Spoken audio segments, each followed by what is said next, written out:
хотела прежде всего поблагодарить уважаемую аудиторию за возможность выступить здесь, познакомиться с тем опытом, который есть в Киргизской республике. И это будет тоже определенным вкладом в ту мою деятельность международную, которую я в дальнейшем буду, естественно, могу использовать, потому что буду представлять уже какую-то картину тех изменений, которые сейчас есть. Поэтому я еще раз хочу подчеркнуть, что сегодня я хочу ознакомиться с тем, как видятся тенденции изменений или развития естественно-научного цикла в школе в странах, которые я взяла за основу. Мы с вами увидим в содержании моей презентации, это все-таки реформы естественно-научного образования в мире. Они идут, они очень актуальны сегодня, поэтому мы поговорим о контексте и причинах.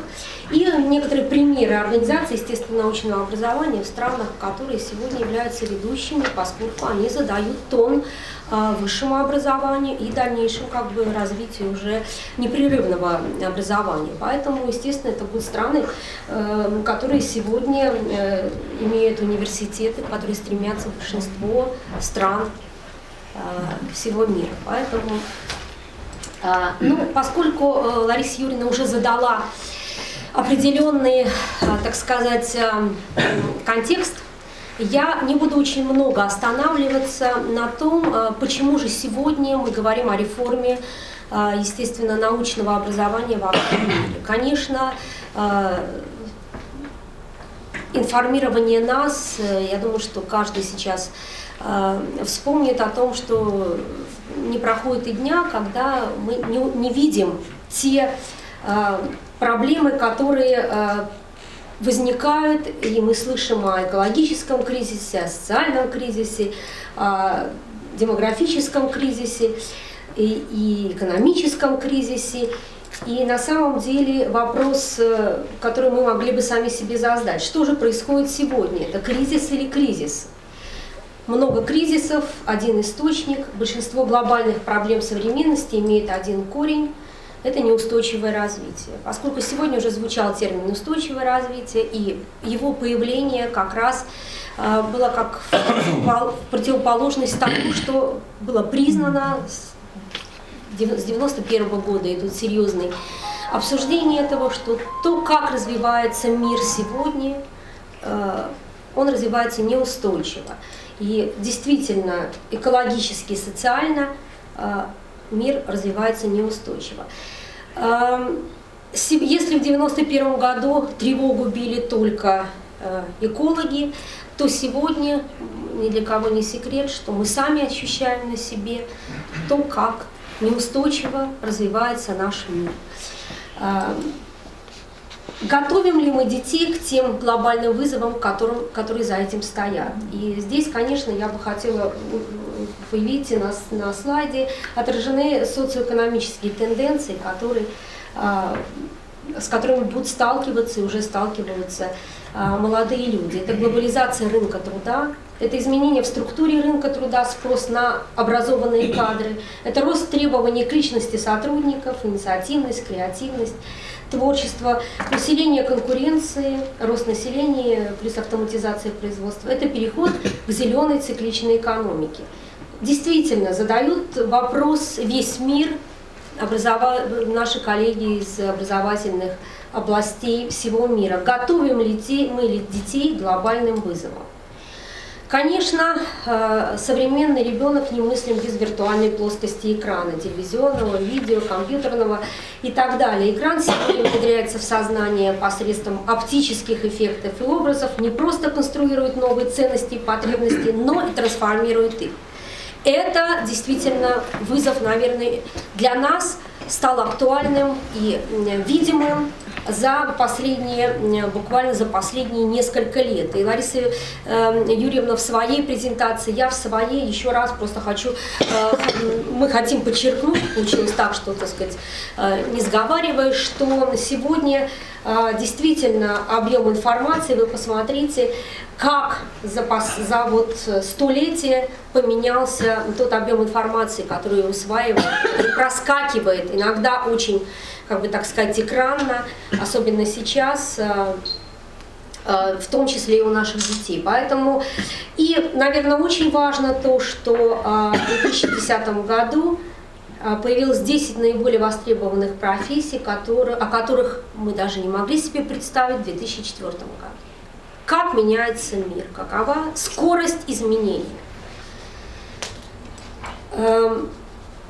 Конечно, количество, опять же, технической информации удваивается каждые 2 года, и для студентов, обучение которых занимало 4 года, вот эта уже информация действительно к 3-му году становится, в общем-то, что называется, не новой.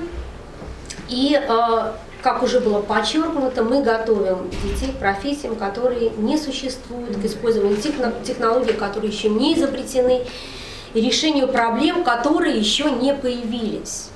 Это нужно очень хорошо осмыслить и понять, потому что, наверное, впервые за всю историю человечества мы не знаем на самом деле, к чему нужно готовить. Мы можем только ощущать, мы можем только предчувствовать, что эти изменения и дальше будут нарастать с большой скоростью. Какие же мировые тенденции образования сегодня? Ну, я думаю, что ни для кого не секрет, что интеграция образовательных систем, она ощутима. И благодаря тому, что доступ в глобальные сети, потому что сегодня мобильность рынка образовательных услуг и студентов, потому что сегодня наши студенты могут обучаться и дистанционно, и непосредственно в университетах всего мира. Конечно, актуальным является перевод процессов в интернет, конференции, встречи, совместная работа. Это рост доступа к образованию, и вы знаете, что такие университеты, как Гарвард и Стэнфорд, дают нам возможность бесплатного доступа к своим курсам MIT, и вот я даже специально показала тот ресурс, который нам это может обеспечить. И, конечно, глобализация, конкуренция за места в университетах и рабочие места.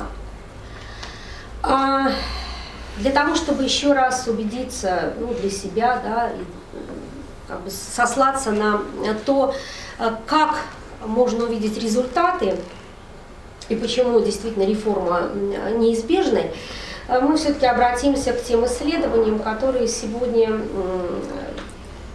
признаны во всем мире, хотим мы этого, не хотим, мы должны каким-то образом реагировать на них. Мы можем не говорить, мы можем говорить сами себе, что для нас это не является столь значимым, как для других стран, но видеть те тенденции, которые сегодня есть, через результаты данных исследований, мы к этому должны прислушаться. Ну вот вы знаете, что существует Trends in International Mathematics and Science Study, это международное мониторинговое исследование качества школьного математического и естественно-научного образования. Здесь оценивается как раз информация в большей степени и знания, которые приобретает ребенок и школьник, да, и международная программа по как раз практическому применению знаний в нестандартных жизненных ситуациях. Ну вот, здесь я это отметила. И для ПИЗа характерно, конечно, владение знаниями и умение их применять. Но, к сожалению, я прошу прощения, я только сегодня заметила, что при переносе поменялось. Но я думаю, это не столь важно, просто я хотела подчеркнуть, что это та информация, с которой мы могли бы работать, с которой работают большинство стран, и которая дает возможность увидеть, туда ли двигаются реформы стран и на что они прежде всего ориентированы. Если говорить про страну, которую гражданкой которой я являюсь, это Россия, то, конечно, в ТИМСе мы имеем достаточно высокую позицию, потому что всю жизнь работали на знания, которые ребята в ходе этих исследований отражают. А вот в ПИЗе, как вы знаете, наша страна далеко отстает. И сейчас это стало, я во второй презентации, когда буду говорить о России и о наших стандартах новых, буду говорить, что это было основанием к тому, чтобы заняться реформой и появлению новых стандартов и внедрению их сейчас. Значит, конечно, среди тех причин, которые я назвала выше, это было отмечено рынок труда в настоящем и будущем. На наш взгляд, это один из важных моментов того, на что мы ориентируем нашего выпускника. И именно это диктует дальше то, как будет развиваться система естественно-научного образования в старших, средних, ну и далее в начальных классах. Здесь влияют и приоритеты государственные развития, и интересы университетов, которые, естественно, нам так или иначе тоже дают какую-то почву для размышления. Ну и, конечно, собственно говоря, портрет выпускника, портфолио выпускника или профиль выпускника, который мы хотим получить в качестве результата своего образовательного процесса.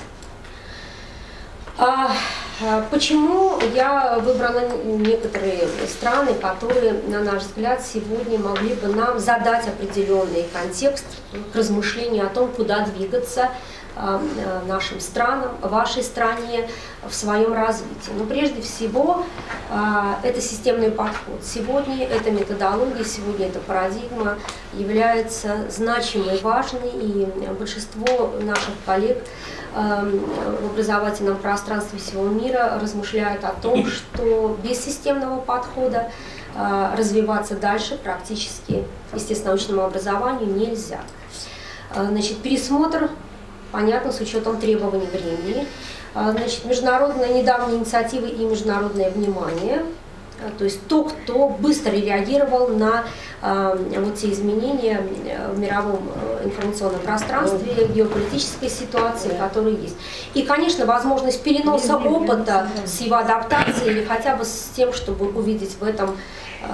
Значит, и здесь у меня представлены три вот примера, и затем я буду говорить в целом о Европейском Союзе и о том, какие подходы сегодня находят применение. Значит, мы остановимся на естественно-научных стандартах нового поколения США, которые разработаны в 2010 году и сейчас активно внедряются. Мы будем говорить о международном бакалавриате, но это не тот международный бакалавриат, который связан с высшей школой, это тот международный бакалавриат, который уже как тенденции, как подходы и методологии взято в среднюю школу, в среднее образование, национальную программу Великобритании, которая тоже, значит, дает нам сегодня некое представление о том, куда двигаются в своей реформе естественно-научное образование. Итак, давайте продолжим знакомиться с тем опытом, который, на наш взгляд и на мой, потому что я это подбирала, сегодня даст нам пищу для размышлений. Почему же все-таки, несмотря, там мы можем видеть какое-то свое личностное отношение к тем странам, опыт который я буду представлять, но мы должны увидеть тенденции. Для нас это принципиально важно, для того, чтобы дальше двигаться, в каком направлении дальше двигаться. Итак, значит, я сказала, что Соединенные Штаты Америки, значит, пересматривали свои, естественно, научные стандарты нового поколения. И, значит, в качестве общей информации я хочу сказать, что это образование для всех. И для нас будет интересна структура этих стандартов. Значит, почему решили пересмотреть, несмотря на то, что в каждом штате, вы знаете, принимаются свои стандарты, общие подходы к пересмотру, действительно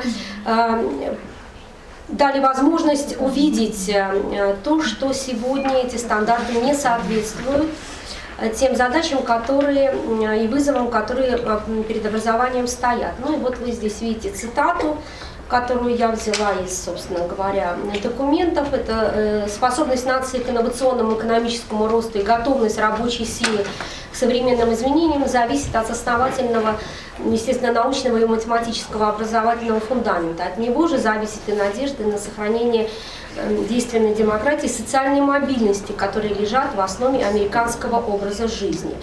Бесспорно, эта цитата для нас просто показатель того, как в глубину рассматривают цели естественно-научного образования.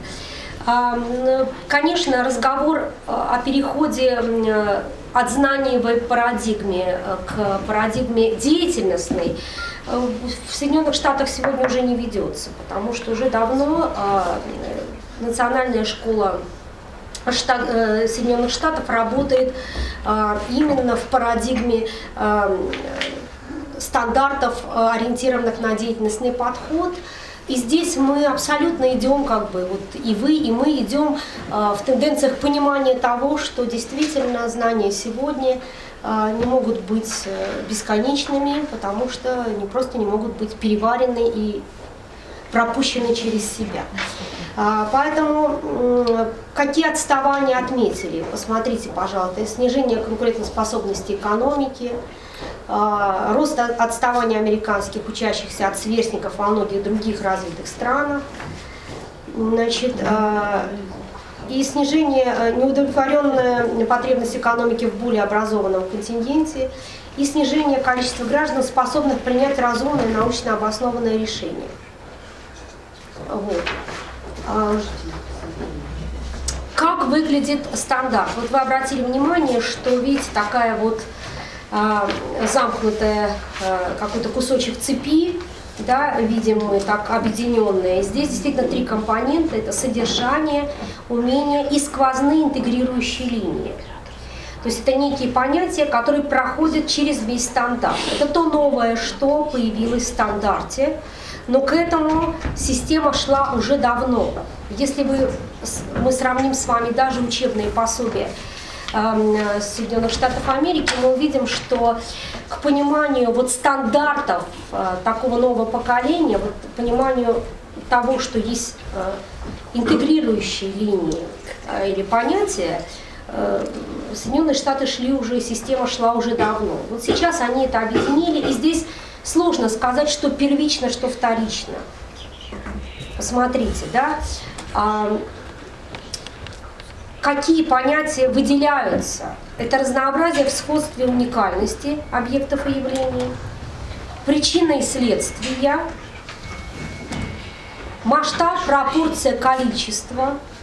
Такой совершенно другой категорийный аппарат и понятийный. Система и моделирование систем, энергия и вещество, структура и функция, стабильность и изменения. Так, не хочу терять этот слайд. Так, все, потеряла, перескочила. Ну ладно, давайте, наверное, пойдем дальше. Значит, обратили внимание, да, что все три компонента, они в стандартах совершенно четко видны. И вы обратили внимание, что содержание здесь уходит на второй план. А выделяются те категории, которые объединяют все предметы естественно-научного цикла. Чем отличаются? Это ориентация на конечный результат от перечня знаний и умений к целевым показателям освоения стандартов. То есть стандарты – это целевые показатели освоения. Трехмерность стандартов. Каждый стандарт раскрыт в трех аспектах: общенаучное или техническое умение, ключевое дисциплинарное понятие, да, или предметное понятие, и сквозное общенаучное понятие. И системность. Стандарты представляют собой систему, элементы которой увязаны междисциплинарными связями. Эта система также интегрирована в системы стандартов других областей: математика и язык. Но, наверное, вы знаете, что в отличие от даже российской системы, американская система имеет три основных предмета. Это математика, язык и естествознание или, значит, естественная наука. Science, да. Поэтому здесь, конечно, изначально заявлено именно в целеполагании и в методологии концепции, но, которая лежит в основе стандартов, значимое место предметов естественно-научного цикла, влияющих на мировоззрение и на то, чтобы противостоять тем вызовам, которые есть. Это принципиально важно. Для нас это тоже информация к размышлению, где мы в этом контексте. Ну, вы знаете, что 12-летняя система обучения, да, в 12 классе учащийся приобретает достаточно знаний и умений в области естественных и технических наук, чтобы участвовать, ну и так далее, читайте, да, не буду здесь.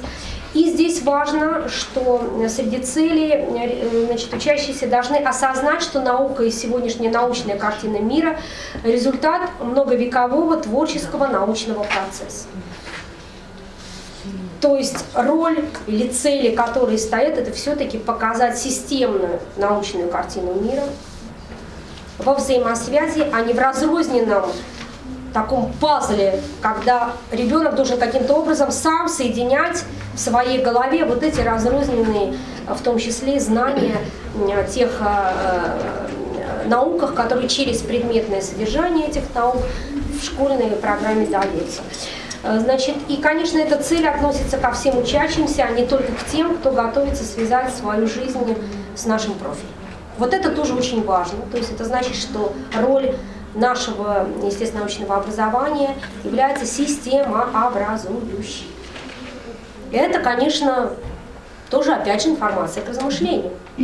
Как выглядят стандарты среднего звена? Значит, вот чтобы вы не терялись, я просто еще расскажу. Значит, МС – это средняя школа.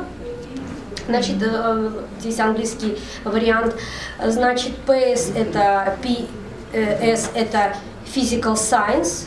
Сюда входит физика и химия. И вот смотрите, пожалуйста, какие представлены здесь темы. Да? Значит, дальше LS – это Life Science, биология, зелененьким выделено у меня. Да, то, что является обязательным в стандарте. И, значит, вот более темным это, значит, Earth Science или география. И циферки маленькие, вот там вот 1, 2, 3, 4, номер в конце, это порядковый номер стандартов, перечни стандартов внутри дисциплины. Ну, чтобы ориентироваться, потому что сейчас я вам покажу, вы не записываете, потому что, если будет нужно, у вас все это будет в вашем распоряжении для того, чтобы просто сверить как-то часы и посмотреть. Посмотрите, пожалуйста, как выглядит структура стандарта. Значит, описание стандарта, пояснение, уровень оценивания на данном этапе. Это вообще отдельная тема для разговора и тема отдельного выступления, оценивающая, развивающее оценивание. Сегодня мы только чуть-чуть коснемся, потому что у нас как бы предмет разговора все-таки связан больше с методологией, да, а не с конкретными уже условиями педагогическими. Да. Но здесь, конечно, очень важно говорить о развивающем оценивании. Это то, чем нам интересен стандарт наших коллег из Соединенных Штатов Америки. Ну вот смотрите, три вот эти важные составляющие, которые у меня в эмблемке все время перед глазами. Это научно-технические умения, это внутрипредметные понятия, это сквозные понятия. Они вот здесь все прописаны в стандарте. То есть не просто содержание дано, которое ребенок должен освоить, а именно те умения, понятия, которые дают целостную, позволяют ребенку видеть целостную картину научного мира. Посмотрите, как вот красиво, ярко выглядит вся эта картинка, но это именно концептуальные вещи, занесенные вот в такую матрицу. И вообще такой матричный подход, он имеет место в наполнении, в содержательном наполнении документов, которые есть во всех стандартах. Ну вот смотрите, здесь возраст, да, значит, и цветом отмечены все сквозные линии, которые имеют место быть, и тематические модули представлены. В общем, вот такая веселая картиночка. Если нам нужно будет с ней поработать, она есть и на русском языке, но немножко в другом варианте. Просто нам было важно, когда мы работали над Сколково, нам было важно понять подходы и донести их так, чтобы наша концепция в Российской академии образования имела место, и люди понимали, что мы хотели сказать, используя, в общем, немножко другой подход к разработке и проектированию стандартов.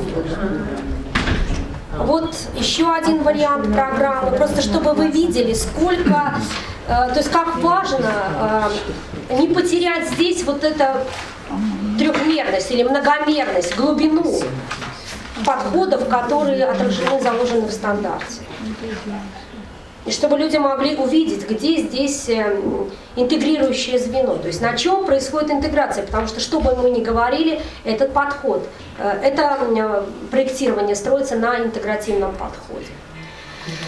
Немножко теперь дальше подвинемся. Это международный бакалавриат, я уже о нем говорила, значит, это такая как бы международная система для социально мобильных семей. Почему образование не для всех? Но все-таки это как бы образование для тех, кто собирается поступать в университет. И в рамках вот этого, так же как разрабатывался бакалавриат для высшей школы, для университета, были разработаны программы для средней и младшей школы. Ну, нам эта система интересна тем, что тоже очень интересный подход к проектированию средней ступени программы. Значит, в центре личность ребенка, его целостное развитие. И программа опирается на следующие ориентиры. Обучение в контексте. И здесь они выбирают три такие сквозные линии. Это личное, да, значит, обучение в личном плане, то есть что оно дает тебе, где ты развиваешься как личность, в локальном. И вы знаете, что в Англии очень активно используется местное сообщество, и все, что я делаю во имя и во благо того местного окружения, которое есть. И, конечно, это глобальный аспект, потому что все понимают, что на вызовы нужно научить ребенка или помочь ребенку реагировать нужно, то есть учиться, а не просто дать знания. Концептуальное понимание, да, и, значит, освоение общеучебных умений. Но про вклад в местное сообщество есть. Видите, тоже очень интересная диаграмма, которая отражает, опять же, не линейность, а некую многомерность и глубину того, что закладывается в стандарт. А стандарт направлен на развитие личности, на его когнитивное развитие, на его развитие личностных качеств. И, наверное, вы слышали, что большинство на Западе употребляют такую формулировку, как рубрика. Что такое рубрика? Завтра я попытаюсь, когда мы будем говорить про Сколково, побольше на этом как бы заострить внимание, потому что это тот подход, который очень сложно идет вот, в методологии, в терминологии нашей педагогической науки. Но он нам интересен, потому что он дает многомерность, и он показывает, как в данной ситуации, на каком уровне происходит освоение того, что мы хотим дать, и как происходит рефлексия этих знаний у ребенка. Это, конечно, важно понимать для того, чтобы выйти на тот результат, который мы хотим через новый и мы, и вы. Значит, ну и, конечно, язык и идентичность, здесь уже никуда не денешься. Понятно. Значит, что здесь является вот целью? Я хочу на этом тоже обратить ваше внимание, что большое внимание уделяется тому, что изучение идет через наблюдение, личные исследования, эксперимент. То есть общие научные подходы осуществляются ребенком самостоятельно в его практической исследовательской работе. Вы мне, конечно, можете задать вопрос и сказать, что ну а как же у нас, вот, мы столько внимания уделяем лабораторным работам, но я думаю, что вы понимаете, что идет разговор о том, как сам ребенок осваивает методы исследования, и в том числе наблюдения и постановку эксперимента. И даже если нам хочется видеть одни результаты, а у него получаются другие, это его личностный опыт, с которым мы дальше можем уже работать в понимании и в освоении того, что этот его личный эксперимент даст для понимания науки в целом. Что здесь еще? Что очень важно, это взаимосвязь науки и повседневной жизни. Дети действительно учатся использовать научные знания, которые дают им возможность показать взаимосвязи и те изменения, которые происходят между научными аспектами и морально-эстетическими, моральными взглядами. Долгое время у нас были проекты с нашими английскими коллегами, и школа, которая является таким вот базовым для нас, это англо-американская школа Она находится и в Москве, и в Санкт-Петербурге. Там как бы интеграция двух стандартов, американского и английского, поэтому можно увидеть, какое место занимает вот эта практическая, исследовательская, самостоятельная работа во всем курсе естественных дисциплин в этих школах. Конечно, поражает количество экспериментов, которые ставят дети самостоятельно, начиная с 5 класса. От того выращивания какого-то там растения до совершенно таких интересных, придуманных детьми экспериментов, на которые они пытаются ответить в те вопросы, которые у них возникают. Конечно, нам это очень сложно понять, но это работает и работает хорошо. Значит, задачи очень быстро посмотрим. Наряду с знанием и пониманием, вот идет разговор о том, что у ребенка формируется умение исследовать и моделировать системы. Обязательно учат обработке и анализе данных. Наука не существует без фактов и того, что данные нужно обрабатывать, поэтому и цифр, с которыми нужно научиться работать. А здесь мы вносим очень большой вклад в те важные характеристики, которые нужны, которые на междисциплинарном и межпредметном уровне помогают и в других науках, в других областях. Но обязательно, конечно, вот роль науки показать и действительно осмыслить. И, значит, обязательно программа предусматривает минимум один междисциплинарный модуль в год, который выходит за пределы, естественно, научного цикла. И проект. Но по поводу проекта тоже разговор отдельный. В стандартах прописано время на организацию такого проекта, который ребенок делает самостоятельно, под руководством учителя. И, конечно, на основе научного подхода. И это, конечно, время зафиксировано в стандартах.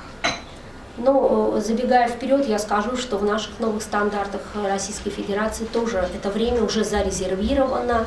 Другое дело, что нам очень сложно перейти от принятого у нас в России проектного подхода. Это совершенно разные вещи. Когда учитель дает проект и когда ребенок находит темы для проекта самостоятельно. Это, конечно, абсолютно два разных мира, два разных детства, как вы понимаете.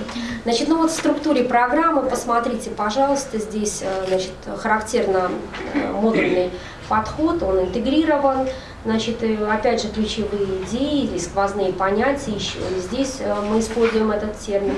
И посмотрите, какие сквозные понятия здесь имеют место быть. Глобальное взаимодействие в обязательном порядке, как вы видите, и вот немножко другого плана категории. Значит, вот в биологии в частности, да, посмотрите, баланс, последствия, форма, модели, окружающая среда, энергия, функции движения, трансформации, доказательства взаимодействия общее. Похоже что-нибудь с нашими стандартами? Существующими? Не очень. Не очень. Но тенденции к тому, и у нас второе мое выступление будет посвящено российскому опыту, вы увидите, что мы тоже к этому приходим. И, значит, национальная программа Великобритании, значит, очень быстро, это образование для всех, 11-14 год пересмотрены, значит, и приведены в соответствие с требованием времени, и, значит, вот. Что здесь? Значит, здесь пересмотр содержания образования, пересмотрены, значит, принципы освоения обучения и, значит, по-другому временные рамки установлены.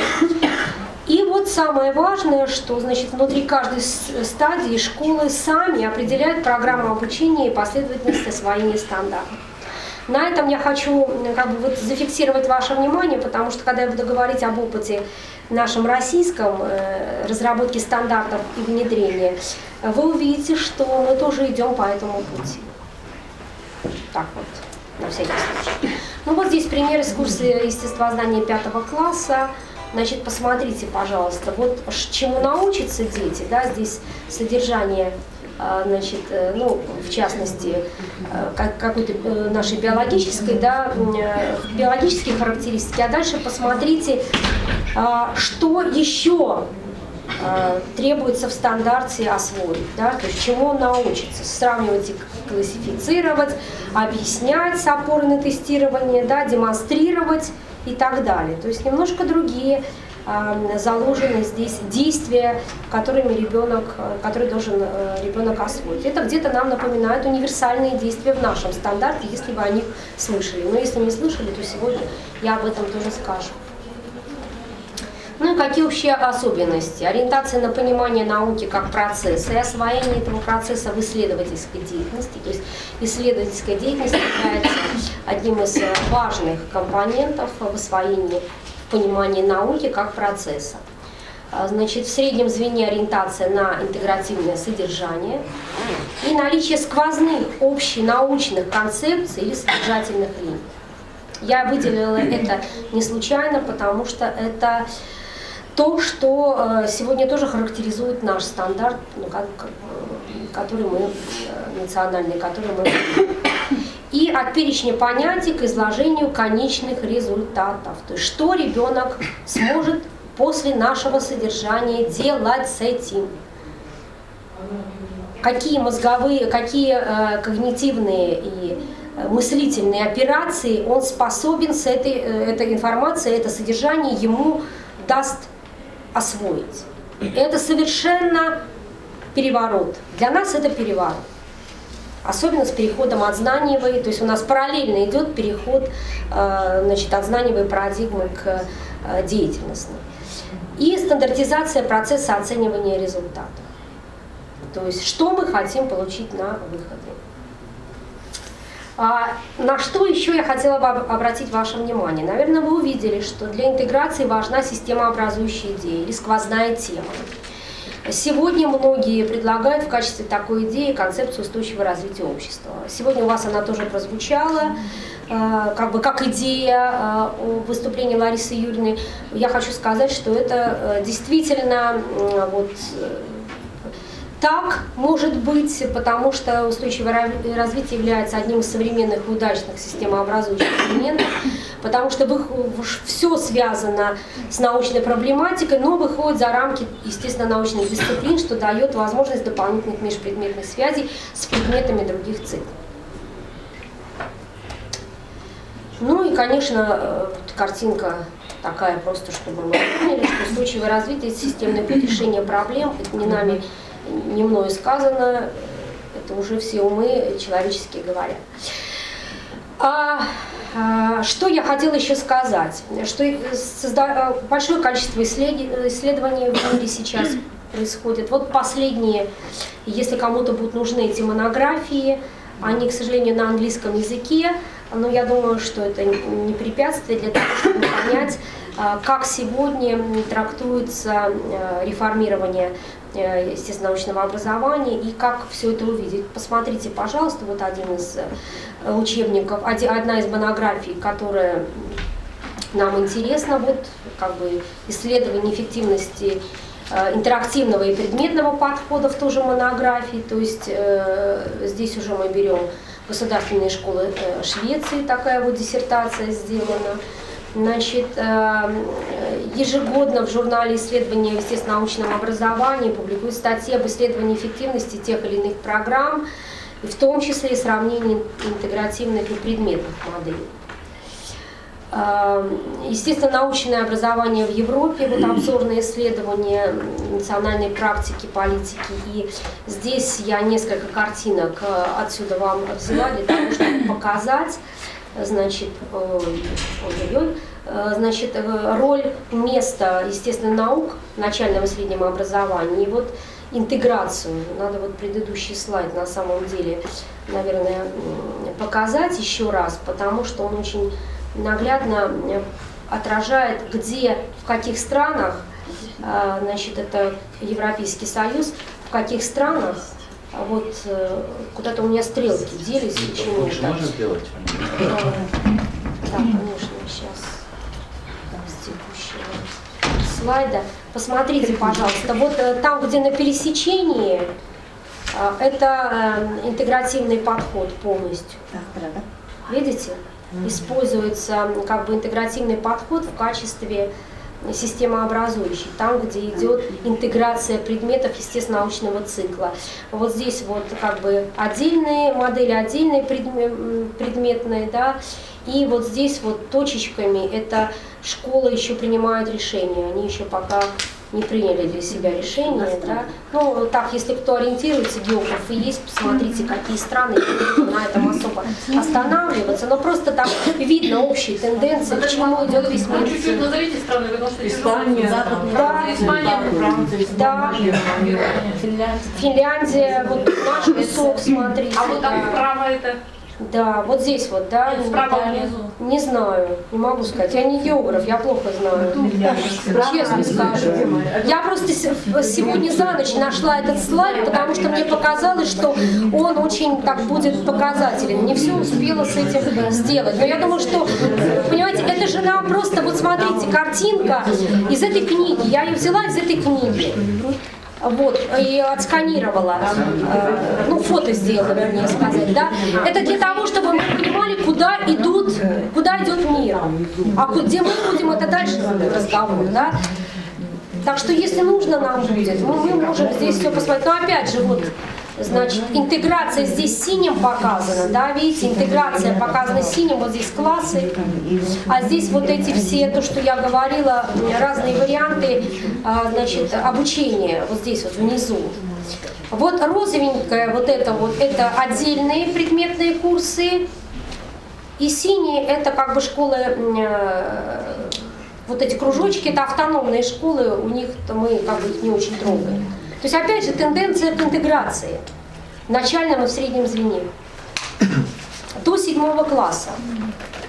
Вы знаете, что Запад 5-7 класс воспринимает как возраст, да, здесь нам это интересно, потому что уже все понимают, что до 7 класса личностные характеристики, возрастные особенности, они позволяют нам в этом ключе работать с интеграцией. Ну, как бы. Да. Ну и выводы.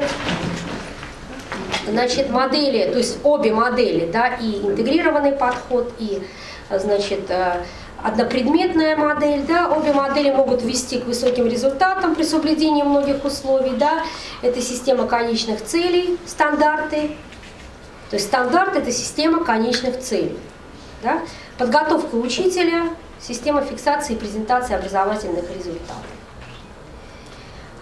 Очень мне нравится книга, с которой мы работаем. Здесь можно найти массу интересных вещей. Если кого-то заинтересует, я дам отправные точки, потому что здесь, как только возникает какой-то спор по поводу того, что лучше для обучения, значит, все можно найти здесь. Такое вот серьезное исследование, которое было сделано. Все, коллеги. Спасибо большое.